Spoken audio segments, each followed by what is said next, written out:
You travel it all the time.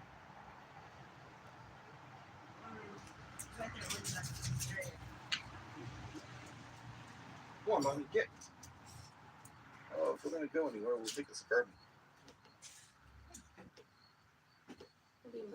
So do you want to sit there and talk about your update? However,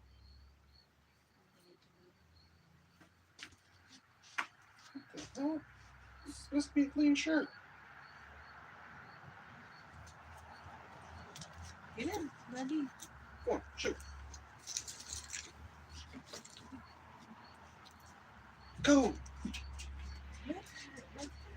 Go on. Go play. The whole yard is your oyster.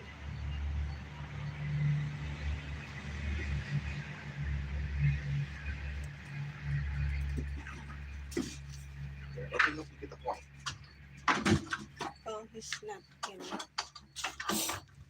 Go play. If you go too far, you'll know. You just sit down and talk about your, then we will end it.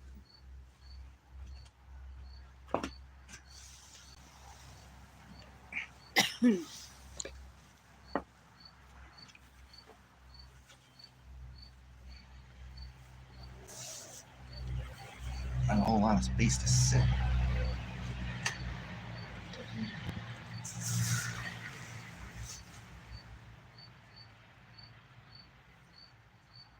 Get up. No, it's online. Oh, Yeah. okay. Well, howdy folks, how you doing? Welcome back to the channel. Basically, I'm at a bit of a crossroads, so to speak.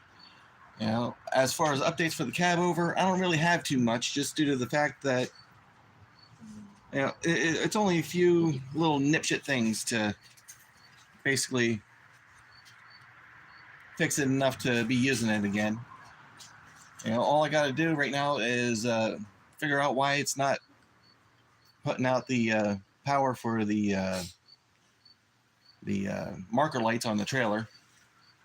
But other than that, I mean, there's not really a whole lot to add to that.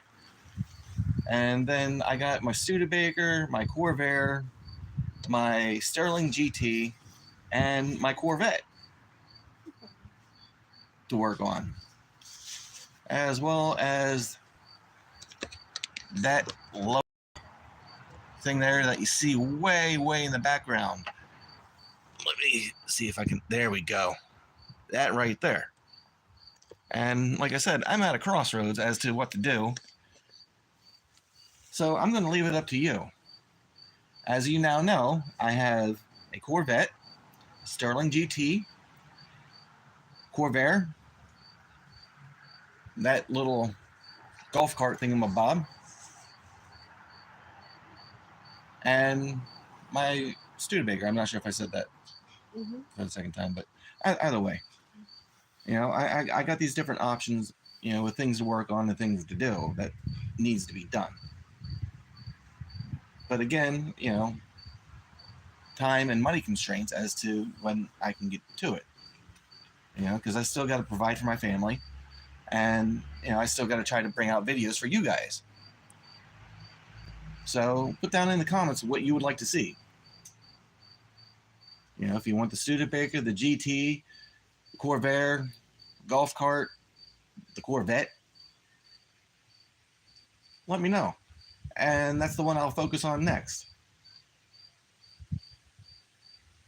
You know, because the Corvette is a 1975 4-speed, you know, factory 4-speed. It's unmodified. It is a one-owner car. I'll technically be the second owner. From my understanding, the original owner passed away, and his wife just basically let the car sit, which is why it's kind of in its sorry condition.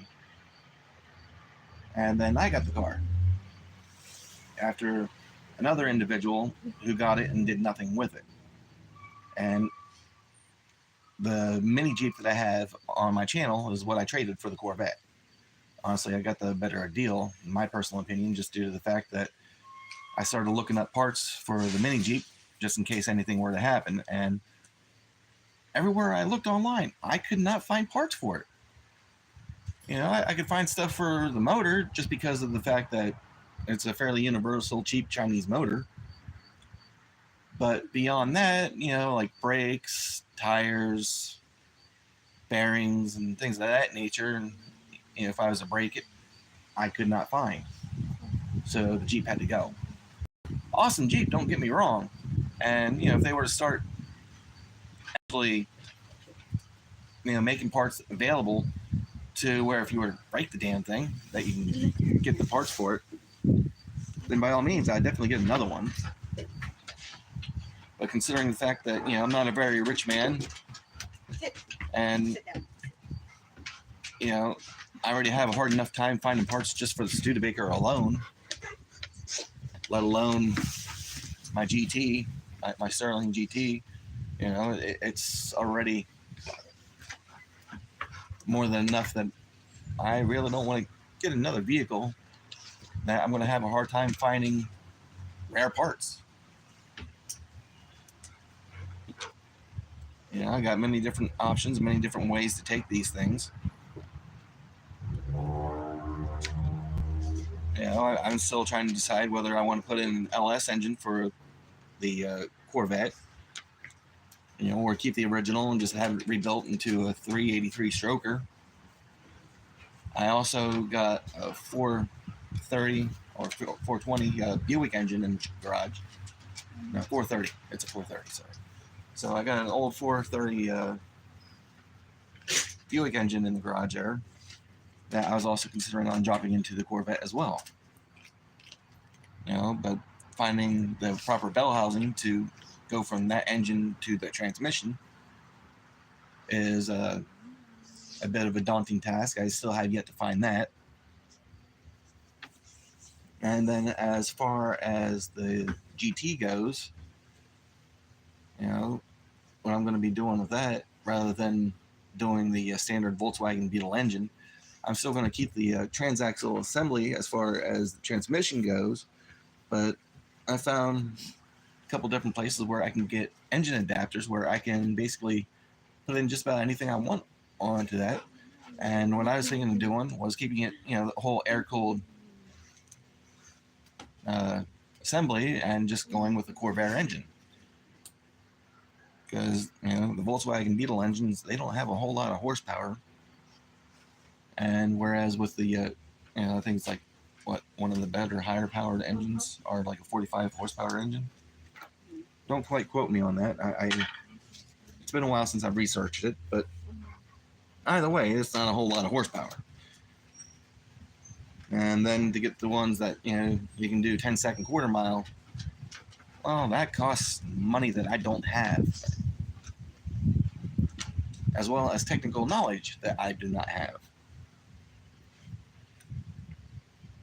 So rather than going through all that, I was thinking about getting myself another Corvair for parts where I can use the engine specifically for that, and then I can use the transmission out of this Corvair that I have found for the Corvair that I have in the garage, because the one that I have in the garage is a 3-speed, and honestly, I prefer the automatic Corvair. That's probably the only real automatic vehicle that I honestly prefer. Otherwise, I prefer my vehicles standard stick shift vehicles, just because the newer generations, they can't drive it to save their lives, and nobody's going to want to be like, hey, can we borrow your car? Oh yeah, sure, you know how to drive stick, right? Never mind. So that's the general response that you get. It's like, as soon as they find out it's a stick shift, it's like, oh, never mind. So with that being said, like I said, got 5 different options here. So let me know. And that's the one I'll focus on next. Right. Thank you.